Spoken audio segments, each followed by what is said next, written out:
Okay. Hello, everyone. Um, Thank you for joining us today. I'm Gorish, CEO of Sybill, and I'm really excited about this conversation because this is one of those rare inflection points in the GTM revolution where the ground is literally shifting beneath our feet. For the last decade, AI in sales and GTM has meant basically one single thing: better dashboards, smarter analytics, more accurate forecast. And these are all valuable things, but the the thing is, insights are not closing deals. Insights don't send that follow-up email. Insights don't update your CRM. People do, or at least people had to. That piece is changing real fast. We are entering what I call an AI assistant era, where the AI is not just telling you what to do, but it actually does the job for you.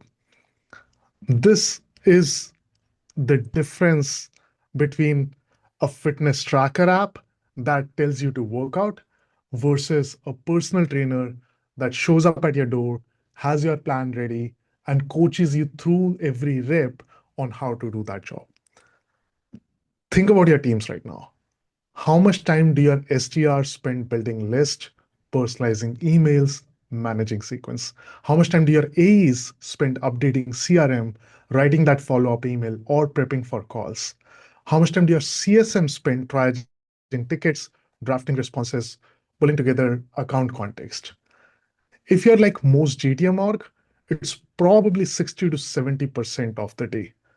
And that is not a productivity problem. It's a structural issue in how GTM orgs are set up. And the reason we are bearing through this, we have lived with this kind of issue for so long, is we did not have a better solution. Now we do. AI assistants, or what I call what some folks call agentic AI, are systems that can capture and perceive what's happening, reason about it, and then take actions autonomously. And where this is different, and what makes this era very different, is because true AI assistants really have unified context across everything they touch, every conversation, every deal, every customer interaction, and they can reason across all of this data sources to make smarter decisions.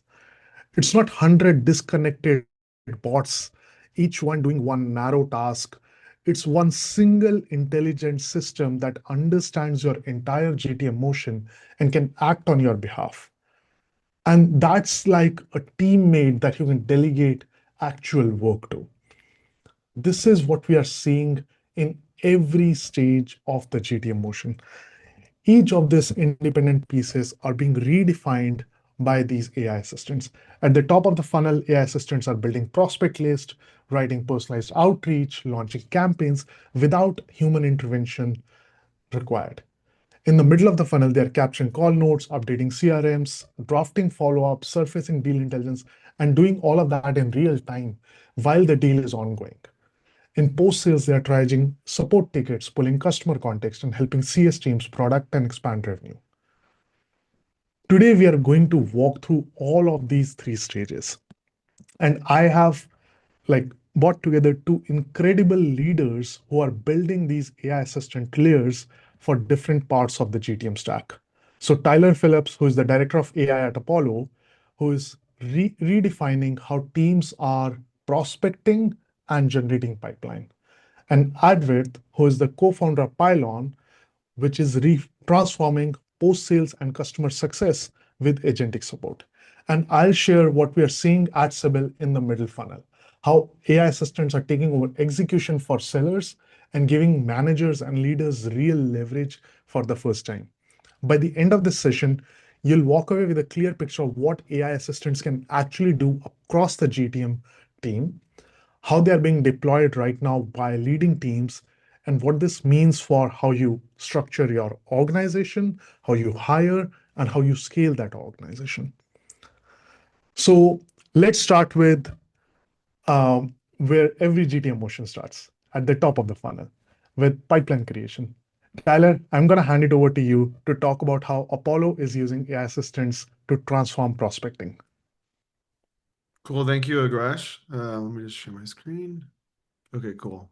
Okay, let's see if this works. Okay, cool. First off, my name is Tyler.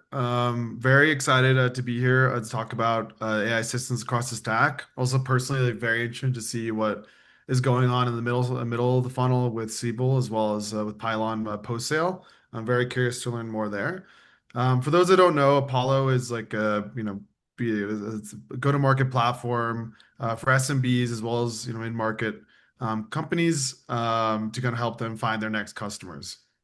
And then specifically for AI assistant that we built, it basically is an assistant that can help you kind of go end to end for like as Chris mentioned for top of funnel for pipeline generation and building out campaigns. So for this demo, I'll just walk through building out a campaign for it through an Apollo using our AI assistant. Definitely feel free to DM me or I'm sure there'll be some LinkedIn or whatever or some email after. I'm happy to give access to anyone in this webinar for the assistant. It's currently like rolling out as well. Anyways, so without further ado, so what do we set out to do? So we set out to first kind of help users find the right buyer. As we know well that basic filters and stale databases are not really working anymore, and everyone's kind of fishing in like the same pond as like millions of other sellers. So we wanted to build like a better way to find the right buyer. Secondly, even when you find the right buyer, getting their attention is harder than ever. A bunch of AI slop. We also have like it's really hard to get in their inbox. It's not something that we wanted to solve kind of with kind of AI as well as Apollo. And then thirdly, scale. As other people mentioned, like even when you start booking meetings, it's very difficult to scale like what works. And I think that's where AI is uniquely positioned to solve is scaling what you already do very well versus kind of building things like net new. So that's kind of how we approached it. So for this working session, I'm going to be at Workslay. I'm going to be a sales manager there. It's like a next gen HR and finance product. We'll build a quick campaign for a rip and replace campaign. So imagine you're trying to, rip out a competitor, like, Pylon maybe wants to go rip out Zendesk. That's what I've been seeing on LinkedIn. So we can use that as one example. And so I'll just go into the demo. So remember, we're going to be using the AI assistant in Apollo. You can just, log into Apollo as normally, and then you'll see this like projects button. You can also just use assistant outside of that. Then you can create a project. So in this case, we're going to create a rip and replace campaign. We have a project created. So now everything that you build with AI assistant now will live in this project. You can do this made globally as well, but as you kind of build, one really critical thing about AI is building a lot of context. And so with an assistant and a project, it knows everything you've already built, how your campaigns are performing for that project, and all the context that you provide it. So let's say you want to use assistant, you can then go to sorry. Well, you can basically say, help me find accounts in my ICP. We'll essentially recommend different filters that you should use based off your content center to start. And so in this case, we get over like 1,400 accounts. How we did this is that we used our project context. So we basically pre-fill your ideal customer profile, qualification criteria, research guidelines, scoring criteria, and we encourage people to upload as much information as they can. And we also reference your emails and conversations inside of Apollo. So that's the first step is targeting. So we kind of first built out some filters, but as we all know, filters are not enough. The next thing that we want to do is you can run AI research using our AI system. So in this case, it will kind of run their research, and we're looking to find companies that are using competitor technologies. So this uses our AI research agent, and it basically just returns a response qualifying the account, looking at if they're using a technology or not, as well as providing the sources. So that's how we get down to a list, let's say, of about 387 accounts. Ideally, at this point, kind of as you're thinking about prospecting, it's always good to then prioritize the accounts for outreach. As you scale to your deliverability infrastructure, it's important to start small and kind of prioritize the accounts first to start to get some early wins. So with our AI assistant, it also can recommend like scoring criteria that you should use. Sorry, let me just, oh, there we go. And then essentially it'll run a score on the account. This will use data inside of Apollo as well as public web data and specific data sources to then score the account, and you can automatically prioritize it. So at this point, we have about 387 accounts that are prioritized, ready for outreach. But companies don't buy, people do. So now we need to find decision makers at this company. So in this case, for our AI assistant, we just ask it to find HR decision makers that are likely to respond to cold outreach. It looks at their kind of email status as well as their tenure in the company and their phone number, and then conducts research to determine if they're the ideal person to reach out to based off of their roles and responsibilities at their given company, as well as kind of their social activity. So that's how we get to contacts at those accounts that you should be reaching out to. The next step is you want to enrich with multiple sources. So our AI assistant then also will then enrich using multiple data sources. So for email, we'll use data sources across the web as well as phone number. Sorry, different phone number data sources. So you don't just have to rely on like one data source. You have many different data sources. So the AI assistant basically just orchestrated everything now to finding the accounts, using Apollo filters, AI, and prioritizing it, finding contacts to those accounts, uh, analyzing their likelihood to respond and a decision maker, as well as using their email and phone to find the right verified phone data. So the final step is to then build the sequence. And so to build the sequence, you can just type in like help me, create a cold outbound sequence. We'll recommend different sequences that you should build. One unique aspect or one thing that we really focus on is really embedding go-to-market best practices. Oh, sorry. Oh, my bad. Did I lose it? Okay. Embedding best practices. So we have our Apollo sales team who kind of run evals on all of our different agents and provide feedback. So in this case, this is our team kind of suggesting what should be done. And then you can create the outbound sequence. It will then, oh, sorry, I don't know what happened there. It will then create the sequence for you. And then essentially you have this sequence for outbound. One critical thing here, though, is it will use the AI to write the messaging. You can also do that yourself. It will also use the context that you provided in the project, as well as the signals that you use to decide who to reach out to. So essentially, when you're creating the list, that also creates the message. So we're connecting the who you're reaching out to and why with also like the message itself to create those personalized or kind of relevant messaging at scale. And then once you're kind of launched your campaign, from here you can then analyze and optimize it. Our AI assistant will then analyze the sequence, kind of provide like exactly what you should do to improve, and then you can just one click, and then it will automatically optimize this sequence. And that's kind of how you get like a self-optimizing, kind of outbound system going where you constantly improve, picking the right people as well as the right message. And so that's how you build like a campaign in Apollo today. There is also different modes as well. Like, I kind of show like the mode where you're kind of chatting. There's also the mode where you can kind of automate both finding the accounts, the people at the right accounts, and then reaching out to them. And then that's the sequence. So that's kind of what we got. So just a reminder. So yeah, took us not even 10 minutes. You could try this out in the assistant today. For the sake of this demo, just use this format. And then also we've seen people about double meetings, book double meetings per week using this approach from our initial assistant rollout. So yeah, that's kind of the gist for the Apollo AI assistant for pipeline generation. I can pass it back to Gorish to do Sybill. Yeah. Thanks, Tyler. That's a perfect setup.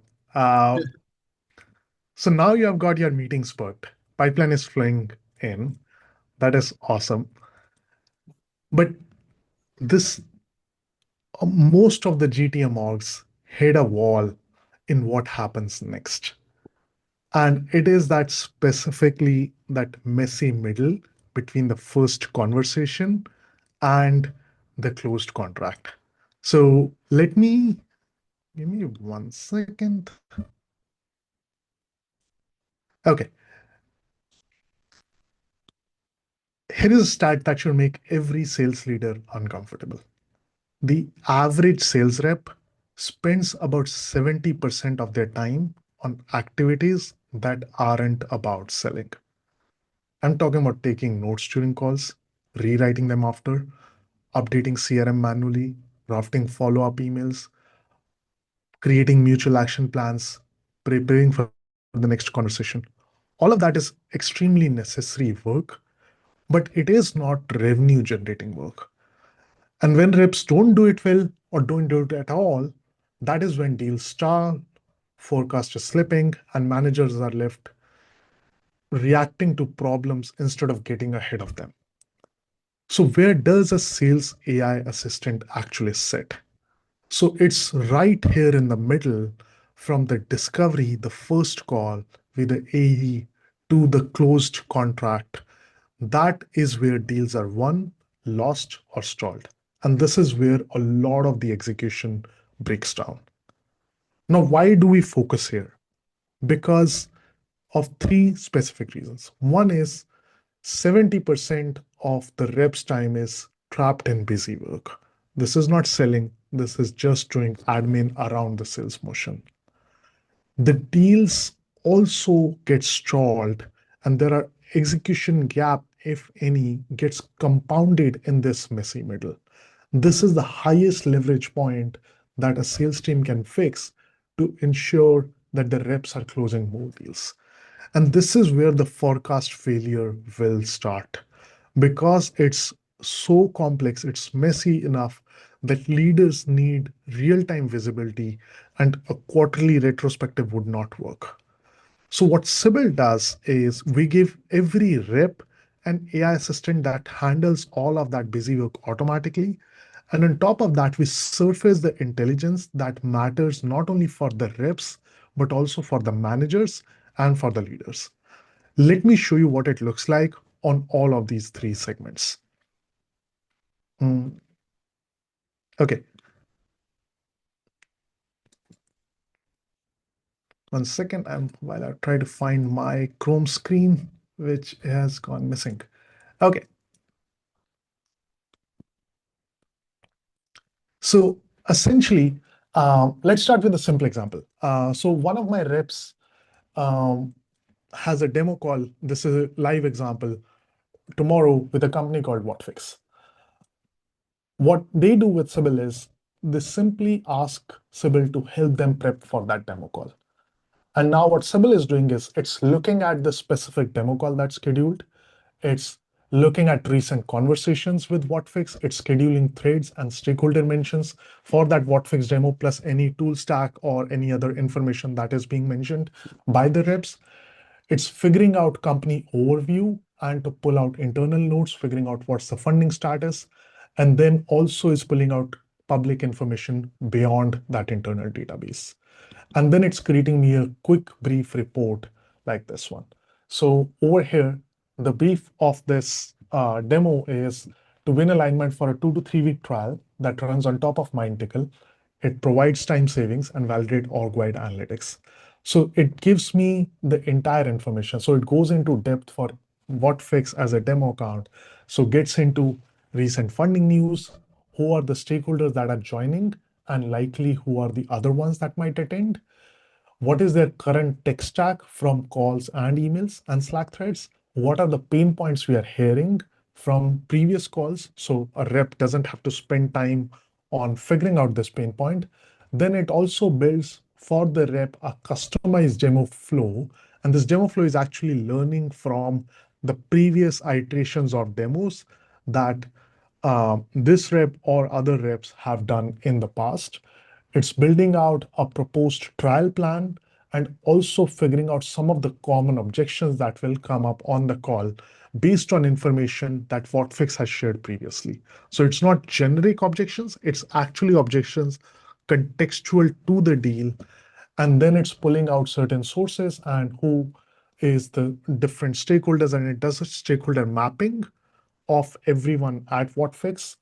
Um, Now, the thing here is all of this is running autonomously in the backend. The reps are not spending time on preparing this information, pulling out this entire context together, figuring this information out. They are simply going on, relying on Sybill to pull all of it, and they can show up prepared without spending that much time on the preparation. Now, after the call, Sybil is going to write the follow-up emails in their tone of voice. It's going to update the CRM. It's going to log all of the next steps from the call. And then it's also going to flag risks or that might arise because of that call. The rep just has to review and approve. And this is what execution looks like for a rep's world. It's not AI just suggesting information, it's actually doing the work to find all of this information together. Let's take it a level above and look at what this looks like for the managers themselves. So here is another query. So I'm asking Sybil to analyze our entire sales cycle from discovery to close, and this is across all of our team members. And I wanted to identify 3 bottlenecks that are causing my deals to stall and propose specific process changes. In this scenario, Sybil is going through 161 sources of calls and emails and deals and figuring out what is going on within the deals. So it's overall pulled out deals that are owned or touched by the sales team. It's figuring out the key blockers, and then it's pulling in call outcomes and key takeaways. So and some of the bottlenecks, for example, trials are starting without clear success criteria or true economic buyer. This is from our actual sales calls, and these are different deals on which this trial start is happening. It's live data. We are doing uh, data coverage and proof of concept activation is causing, and frictions in those aspects is causing delay in time to value. Now, in this, the AI is not simply um, suggesting, sorry, where do okay, the AI is not simply suggesting that these are the points. It's actually going very specific to provide examples of where these key pain points are showing up, right? And it's also giving me how to fix those specific bottlenecks. And that could be looking at specific reps that are doing it in the correct way and figuring out where they are removing those bottlenecks. It could also be other areas of the sales process that I've codified in to the system that it's spilling out some of the examples for. So as an example, ship POC in a box activation kit to cut time to value to less than 10 business days. So it explains through that in order to improve our delay and our friction. And it's giving me specific next steps for each individual because everyone is selling in a different way and each of us has different bottlenecks in how we sell. Now, in this scenario, where the rep is really, where the assistant is really helping the managers, is typically managers are spending hours reviewing calls and pulling out these reports. The AI does it literally in seconds, and it's not describing the problem alone, it's actually recommending how to fix it.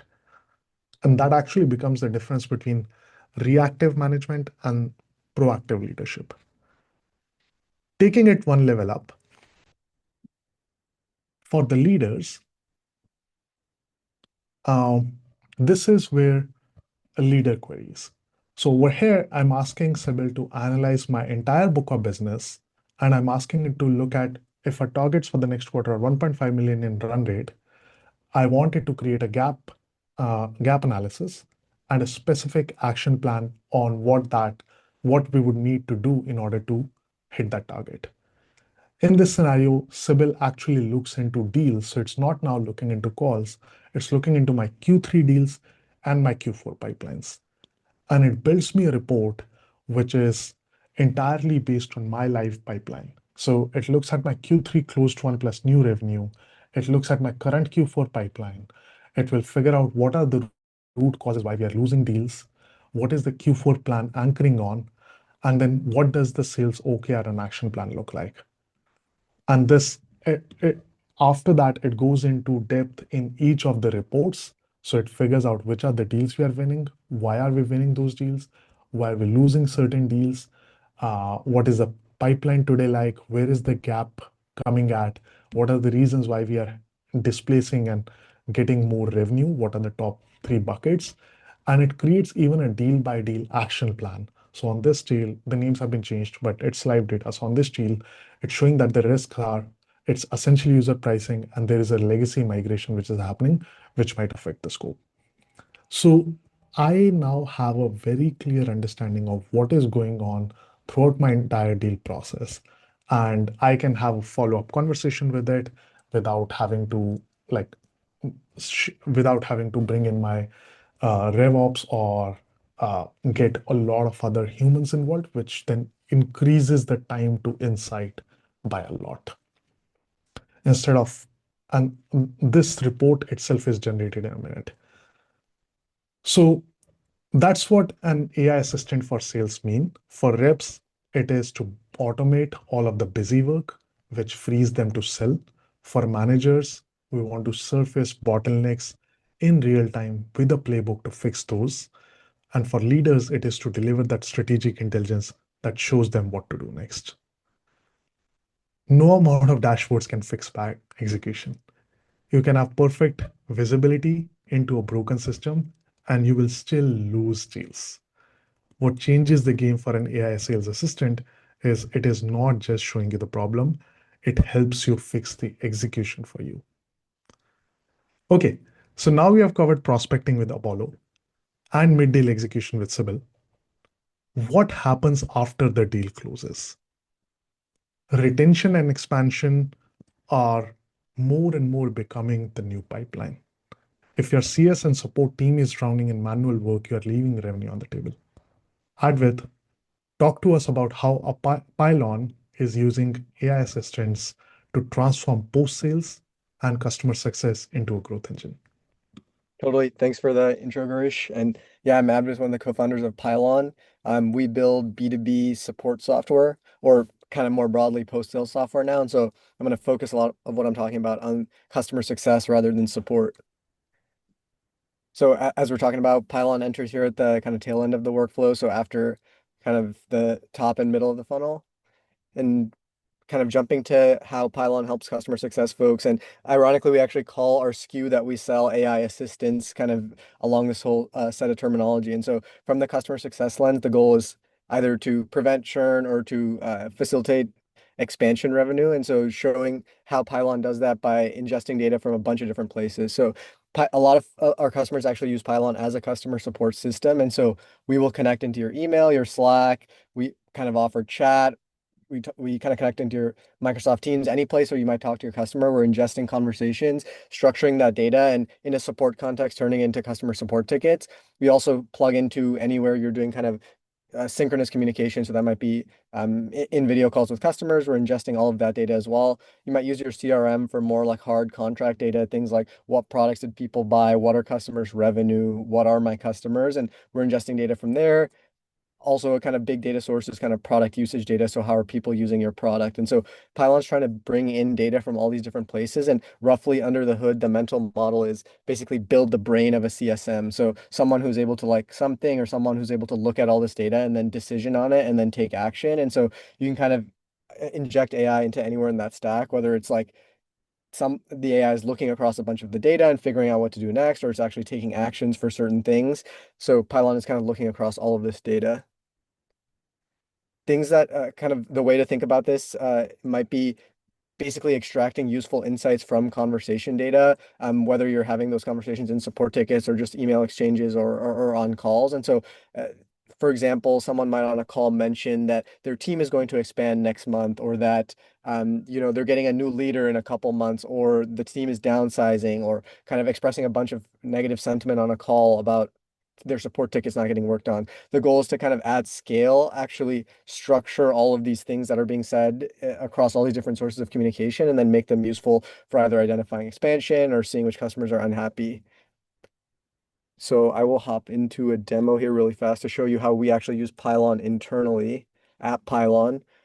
So here's a kind of a small demo view. I'm going to focus on the set of demo accounts here. And so here's 6 customers, and a view or a book like a CSM might be looking at for this set of customers. And so you can see, I can see some kind of common data fields like account owner. I can see a bunch of stuff getting pulled in from Salesforce, like what the contract schedule is, what products they've actually bought. And these are actually Pylon products that people have bought. I can also kind of enrich data from the internet, so I can pull in the number of employees, and then hopping to some of the interesting stuff here on what AI can do here. So the idea again is that Pylon is pulling in data from all your communication, all your product usage, what you're talking to customers on calls, really any interactions you're having with customers. And you can define for your business what an upsell looks like. And for us, those are 4 things. We either sell a customer more seats, or we sell them one of our additional products. I'll just show this here. We either sell them one of our additional products here, AI agents, AI assistants, or account intelligence, or we a customer kind of expands seats. And so basically what's going on, and I'll dig deeper into this in a second, is we're defining what all of those 4 upsell kind of motions look like for us. And the AI is looking across all of our data and trying to surface to us for each of these customers, what are those upsell opportunities? And so for this customer assembly AI, it might be just expanding seats because they either mentioned at some point that their team is growing, or in the product usage, I can actually see them using the product more, or in a way that would indicate more seats, indicate that they would want to purchase more seats. Same with some of these kind of other signals, and I'll dive deeper into this in a second. But the idea, kind of mental model is, as a CSM, you want to just know what accounts to prioritize, and potentially even let CSMs handle larger and larger books by using the AI to surface to them what is actually going on with the account. Whether this is focused on an expansion opportunity, but you can imagine the same thing for a churn risk, or kind of define what that looks like to your business, and then have the AI surface those to you so that your book is already prioritized, and you kind of know basically what is the signal, what is being done about it, and what is the current state. And so hopping to some of the other stuff here, some more Salesforce fields. We can pull in information like when your next meeting is, let you run projects in Pylon. So if you actually see an opportunity that the AI flagged for upselling a product, in this case, our account intelligence product, you can spin up a deployment of a set of tasks that actually let you execute against trying to complete that expansion opportunity. And then hopping to some more interesting stuff here.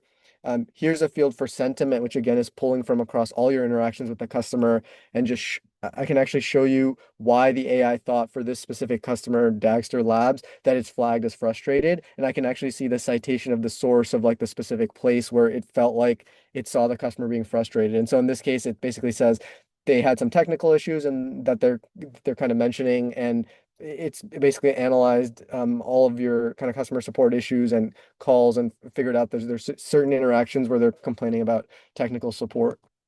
And so I'll click into that too in a second just to show you, but just to finish the highlight up here, you can also pull in data from the internet here. And so just to click into an interesting example, here's a example account, Replicate. They got acquired by Cloudflare actually. And so the AI is basically going and fetching all this information from the web, and then you can use that as a component in like a certain signal. You could say a customer that's acquired for your business is a churn risk. And so this could be a thing that helps flag that account as a churn risk. And then you kind of have the information to understand what actually happened, and why they're a churn risk. Oh, it's because they got acquired. And here's actually a bunch of web pages from yesterday that say Replicate got acquired by Cloudflare.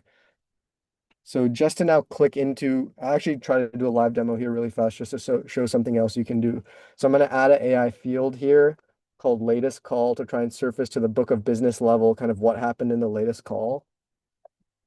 So I'm going to write a small prompt here, summarize in 1 sentence what happened in the latest call with the customer used based on, and then I can give it some additional context, and I'll show you how this works in a second. So basically now it's looking through a bunch of the information about these customers and trying to surface now to the book of business level in 1 sentence what actually happened in the last call. So Assembly AI discussed contract expansion and integration. That makes sense because their renewal date is October 29th. So actually a couple of weeks ago is probably when we had our last call, and we must have discussed basically the contract expansion. For some of these other customers, it's some more product feature focused things that we probably discussed in the last call, or helping them troubleshoot some of our AI agent setup, or various things that have kind of happened. So you can imagine a manager basically defining a bunch of fields here for whether it's like the latest update on an account, or what happened in the latest call, or what's their biggest feature request, really anything. And Pylon can automatically surface that to you without having to have all your CSMs constantly updating kind of the latest status of the account. You can just pull up whatever fields you want automatically and different fields for different use cases.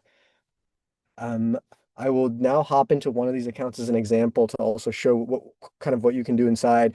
So inside we have this concept called notebooks where we essentially have a bunch of AI generated context on what is going on with this customer. And so you can kind of define exactly what this looks like. I'm just looking at a sample notebook here that we have for default.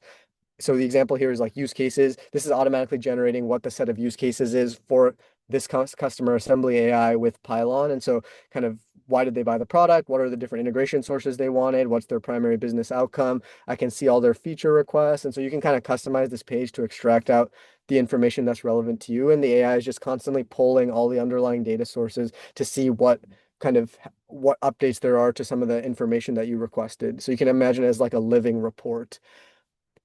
A more tactical use case of this might be something you look at in order to prepare for your meetings, as to the example we're looking at a second ago. And so I can actually just see a rough summary of what happened in our last meeting, what the AI thinks we should discuss in our next meeting, just based on all of the things it knows about which support tickets are getting opened, like what is happening with the products this customer bought, what does their product usage data look like.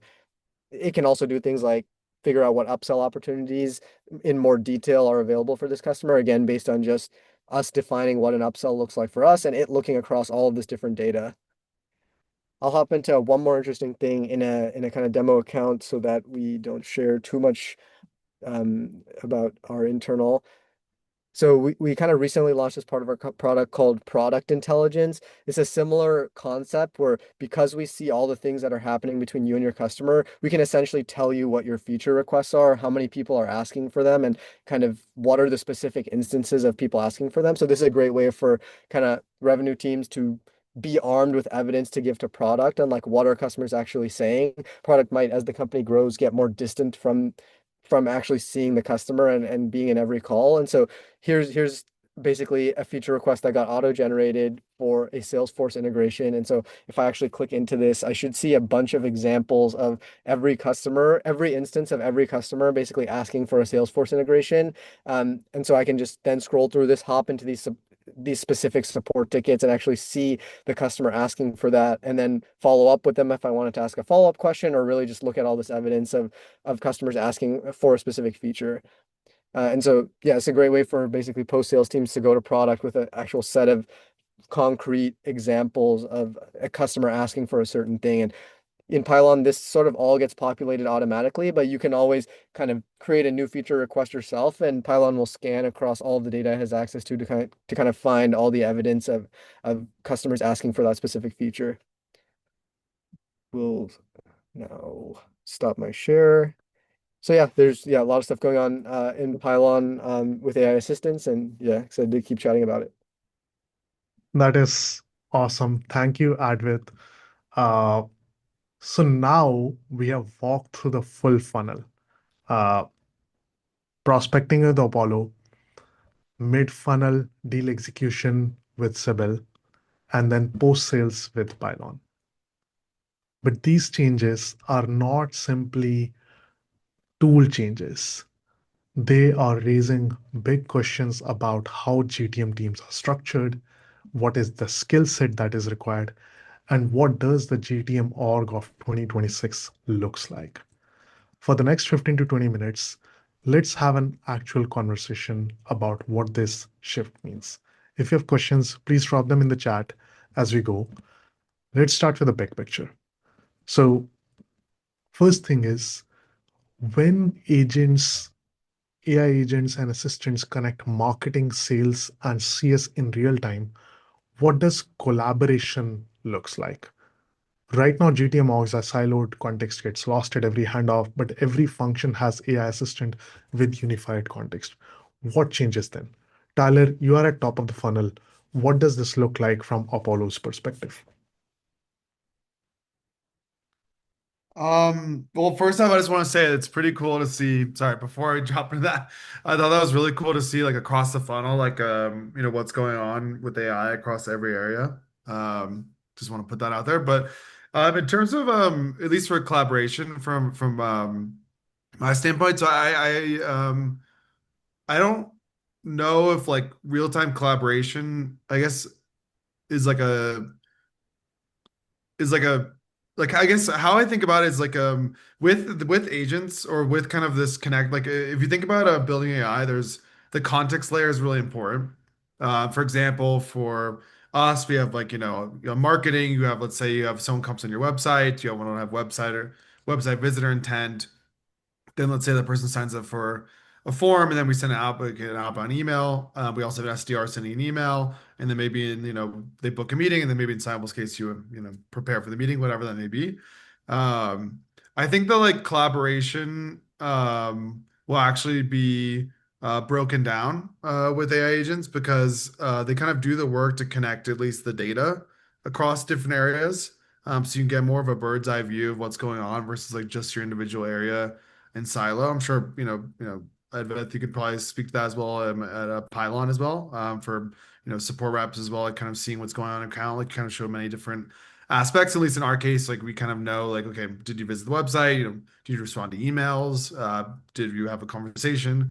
Um, so I think like if I had to answer this in one sentence, like collaboration stops being like let me like go check with marketing or have like a meeting with marketing to like AI already knows that the marketing saw them on our website and like here's what that means for an SDR writing an email. So it's kind of like breaking down like the data silos without requiring like meetings or dashboards or as you mentioned. But yeah, that's my thought. No, exactly. Even from the mid-funnel perspective, I feel the biggest gap today is that sales is operating too much in a vacuum. Like one of the things with the AI assistant that changes is that um, Sybill, like when you capture every sales interaction with the customer or about the customer, that context can flow everywhere in the organization. So it can go to the marketing. So for example, this segment keeps on asking for this feature. We need to create content about it. It can go to the product that we don't support this integration and hence deals are stalling. It can also go to customer success and say, here's what the champions are promising, here are the success metrics, here's the political landscape for that customer. So CS is not starting from scratch on day one. They inherit that full context from sales. And if we are able to do that, these silos then dissolve automatically, not because we are forcing collaboration, but because AI made this context co- continuous and homogeneous across the organization. And that collaboration is automatically becoming a part of it. Advit, you're on the CS side. What does this unlock for post sales? Yeah, the two main use cases, it's a similar vein of answer is I think CS can now get context on support on sales, kind of deal context without having to do like an explicit handoff. So you basically now understand why a customer bought. You don't have to repeat every kind of discovery question that you had pre-sale, post-sale when you're trying to figure out how to onboard them or like why they bought the product and which things you need to set up to help them get value. So you can kind of get that automatically now. Same with basically the handoff or the interaction between support and customer success, where support can now have a lot of context on like, oh, is this customer coming up on renewal, or is this customer like having a rough time because something happened in a call, or if I'm kind of a support engineer working on a ticket, I can see like that the topic I'm about to help this customer with was discussed on a call like a last week, and so I kind of have way more context to do my job without having to spend a bunch of time like actually gathering that context. Mhm. Perfect. Uh, Moving to the next one is if AI is taking over execution, the note taking, the admin work, the CRM updates, what does a high performing seller or a manager even look like in this AI native era? Tyler, do you want Oh, to? okay. Sure, why not? All right. So I think I mean if I were gonna think about answering this question, I would think about like if we believe the world in the future will be like primarily and go-to-market driven by AI, what are the things that like humans uniquely can do well? Mm, So I think there are like three different areas I think about. So one is like context and training. So, let's say you had an intern on your team or, someone that's just joined. Like, I highly doubt that. frontier model will basically out of the box have everything it needs to know about what you do, who you serve, and all those little details related to your company. So I think first, like if I think about like the future is like you'll be like a trainer of your or like kind of an onboarding of your kind of, AI assistant that you partner with or set of, different AI assistants. So that's one.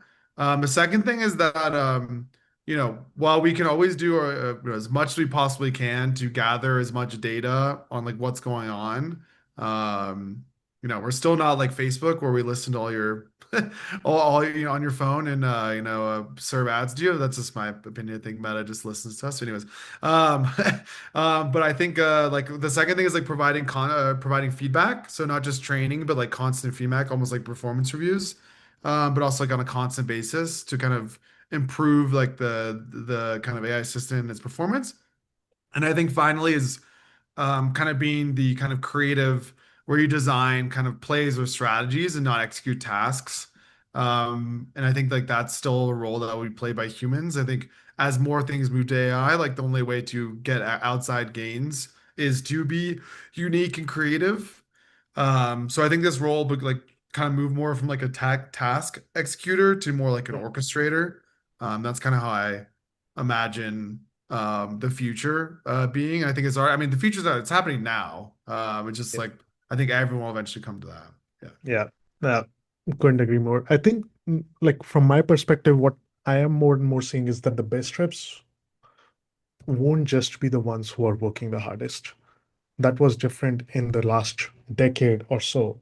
The Mhm. best reps actually will know, first of all, how to get AI to do the job that they need it to do.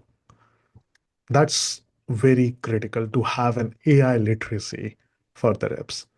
The second thing which is critical, in my opinion, is strategic thinking. So instead of just execution, as Tyler was saying, they need to focus on strategic understanding of the deal and also how they can build urgency in the deal process. And then the third thing is they need to take the information that the AI is giving, and they need to be able to train the AI over a period of time. Like they almost think of AI as a junior employee, as an assistant, literally, and train it over time to do the job for them. So in this scenario, the reps are almost architects of their sales workflow as opposed to just doing the job themselves. From a manager perspective, it also becomes they that they need to understand how the sales process is flowing through the entire team, and they're not simply going uh, policing activities of the reps. They actually become system thinkers. They will design these intelligent workflows for their sales teams, right? And that is going to shift the focus on simply the grunt work, the ground level thinking, to actually having all of the information and taking actions and thinking deeply about what does the process even look like. Uh, I'd same question for CS. Like if AI is handling triaging and drafting, what makes a great CSM in your opinion? Yeah, I think it's probably similar again, whereas I think it's getting into the mental space of thinking about problems in this like composable where you can like delegate certain pieces of your workflow out to agents, whether it's I think it'll evolve as the technology and products evolve, which set of stuff you can actually delegate, but basically I'm trying to lean more on the AI for certain things that are more routine work or like have it go and research what's going on with a certain account or have several agents go and like figure out what set of stuff you should try to prioritize, and then you be the one to actually maybe go like build a relationship with the key stakeholder. And so kind of have having the agents go do some of your menial work. So almost the idea of everyone becoming a manager. Sweet. Uh, Moving on to the third one, I think this is probably one of those questions that I get asked a lot. If AI can do so much, should I just hire fewer people, or do we redefine what they do in their day to day? I believe the answer is both. but it also depends very much on the role. Let me give you my take so I'm not putting Tyler on the spot every time. Uh, I think what happens once the AI is becoming this omniscient, self-serving, uh, unified system out there. First is we don't need as many ops people. We don't need zero, but it is fewer. A lot of the ops work today is just data cleanup, reporting, dashboarding. AI automates all of that. And you still need ops to do the strategy work and complex integration, but it's not about pulling reports anymore. STRs will become much more qualification specialist. Like the volume of the work that is needed on an STR end does get automated, but they focus on high quality conversations and the job itself becomes more strategic. Similarly, for AEs, they are not not doing the current admin work day to day. They are able to run more complex deal cycles and they can align different stakeholders so that they're orchestrating the entire deal process as opposed to doing the part of the work. So we're not just hiring like for high activity or grit anymore. It's we hire for strategic thinking, we are hiring for communication and for adaptability across the reps. So almost that hiring process itself is different. Tyler, you are building AI for the STR org. Mhm. What do you think happens to that role? Um, so I think there's a few takes. So it's funny, if you look at AI SDR companies, they hire SDRs. Mhm. And if you look at Apollo, we're not building an SDR, we have an assistant, but we've grown our sales org from like 5x, from like 20 to 100 people. Um, so I actually think it's the opposite. Uh, yes, you get efficiency Mhm. by using AI, but that also means with that efficiency, what is the output of that efficiency, right? It's not just time savings, it's also more meetings booked or more deals going through your pipeline, and then eventually maybe the case of like once you have some more signed customers, then you have a lot more accounts that you need to work on. And so I think, at least for the SDR case, and like, I'd also argue for the AE case, I expect that they're like for companies that actually do AI well, I expect that they would be hiring more because what that suggests is that they are doing things that require human conversations, which would then require more people to be onboarded as well as kind of operating. And we've seen that firsthand in Apollo. Like we've been using AI to book, all of our outbound meetings and we've had a significant increase. We have too many conversations that have to be scheduled, meetings have to be scheduled. So we have to hire more people. So we 5x our sales org. So I don't really preach the idea of fewer. I do think though, I would suggest always like try to be as efficient as possible before you hire. But that doesn't mean that like you like that's just a cop out for not hiring. Yeah, that's my opinion. Perfect. Adrit, what does that mean for CS? Does the role grow, shrink, or does it shift to a different one? Yeah, I think besides for like the change in skill sets to be able to kind of have more of this brain of trying to figure out how to orchestrate things or like do a lot of the opsy stuff that people used to be doing before as like an ICCSM, for example, of like thinking about how to what an upsell signal looks like and actually prompting the AI to get that out of the data so that you can optimize your workflow. I think I think like basically people can become more efficient. As Tyler said, I think if you still need to hire more people to grow faster. And so like I think even if each person can do more work, you just can get way more work done, which is great. And maybe you can grow even faster as a company based on that, but you'd still, I think, end up hiring the same number of people. Awesome. So we covered the structure, but the harder question now is how do we get the teams to adopt AI? What needs to change culturally? How do we get buy-in from the reps or from the CSMs who fear being replaced? If you're like I with AI SDRs, I think a lot of people had this uh, fear that like your manager that comes in to say we are rolling out AI SDRs. I think the first thought that an SDR gets is, am I about to lose my job? How do we introduce this so that people get excited instead of terrified? Tyler. Do you want to go first? Maybe I'll let Advith. Do you want to go first? I feel like Sure. I've been hitting it. For sure, yeah. I think it's just like kind of one, I don't think a lot of this technology is there to like replace people fully. And as we've been talking about, like people's roles will just change around like basically what this technology can do. It's definitely in a state where it's augmenting people rather than replacing. And so I think the wording is obviously very it's meant to be catchy and like meant to drive, views and stuff. And so I think it's just about the framing of it. And I think like stuff is not really in the shape where people are getting replaced or close to getting replaced. I think it's very much about like augmenting and making people just way more effective at their job and way more efficient. And so yeah, I feel like it's just about kind of how it's conveyed.